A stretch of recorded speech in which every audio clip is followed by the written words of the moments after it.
প্রথম পাঁচটি মৌলিক সংখ্যার গড় মান হবে। প্রথম পাঁচটা মৌলিক সংখ্যার গড় বের করার জন্য বলছে 1 থেকে 100-তে কতটি মৌলিক সংখ্যা আছে এগুলা কিন্তু সবার জানা থাকতে হবে, এখান থেকে কোয়েকশন আসে।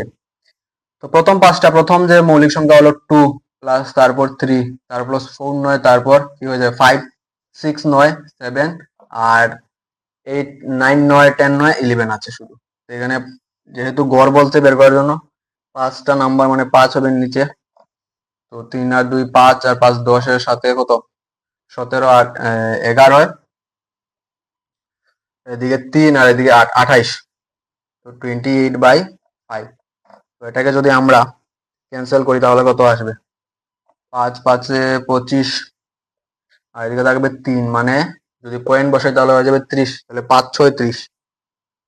5.6 অপশন নাম্বার দেখো সি হয়ে যাবে সঠিক উত্তর।